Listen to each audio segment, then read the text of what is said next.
আৰু বেলেগ বেলেগ অসমত ধৰ্মীয় অনুষ্ঠান আছে, শুদ্ধ ধৰ্মীয় অনুষ্ঠান, সেই সকলো শুদ্ধভাৱে আগবাঢ়ি যাওক।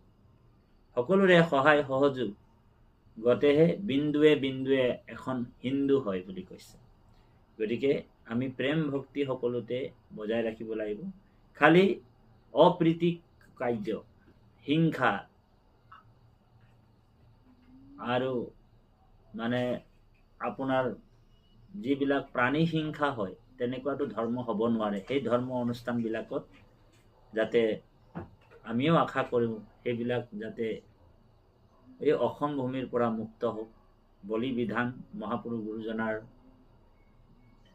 যি অৱতাৰ হয়, বলি বিধান এইবিলাক অপ্ৰীতিক কাৰ্য, মানুহকো বলি দিছিল এসময়ত, এইবিলাক মহাপুৰুষ গুৰুজনাই আঁতৰাই এক শুদ্ধ সত্য পবিত্ৰ প্ৰেম জীয়াই থাকিবলৈ সকলো জীৱৰ প্ৰতি দয়াৰ ভাৱেৰে, সেইকাৰণে কৈছে যে সমস্ত জীৱতে আছো মই হৰি, সবাকো মানিবা তুমি বিষ্ণু বুদ্ধি কৰি।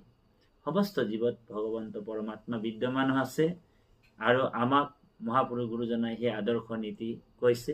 সেই আদৰ্শ নীতিক আমি পালন কৰি যাব লাগিব আৰু প্ৰত্যেকটা ধৰ্মীয় অনুষ্ঠানে শুদ্ধ সত্য পবিত্ৰতা ভাৱেৰে যাব লাগিব। আৰু এক শৰণটো কৃষ্ণ ভকতি, মূল বস্তু সেইটো। এক দেৱ এক সেৱ একবিনে নাইকে, য'ত এক ঈশ্বৰবাদ, সৰ্বধৰ্মানো পৰিত্যাজ্য মামেকম শৰণম ব্ৰজ।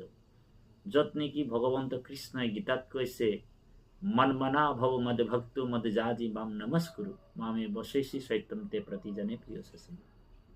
গতিকে সেই প্ৰেমেৰে বোলে ইয়াত আমি ৰুদ্ৰাক্ষ, ইয়াত আমি তুলসী মালা, ইয়াত বোলে ডাঙৰ ডাঙৰ ফুট লোৱাৰ কোনো আৱশ্যকতা নাই। যাৰ হৃদয়ত প্ৰেম আছে, যাৰ হৃদয়ত ভক্তি আছে, যি জীৱৰ উপকাৰ কৰে, ভোকাতুৰ সকলকো এমুঠি অন্ন দি ব্যৱস্থা কৰি তেওঁলোকে ভগৱন্তৰ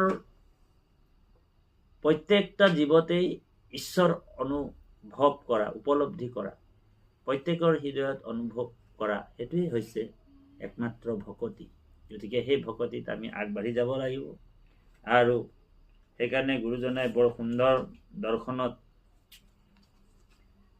কথাখিনি কৈছে যে পৰম ঈশ্বৰ কৃষ্ণদেৱ ভগৱন্তে স্থাৱৰ প্ৰজন্তে গজতি পাৱে জাত তেন্তে অথিৰ জীৱন হিতু কৃষ্ণ কৃপাময়।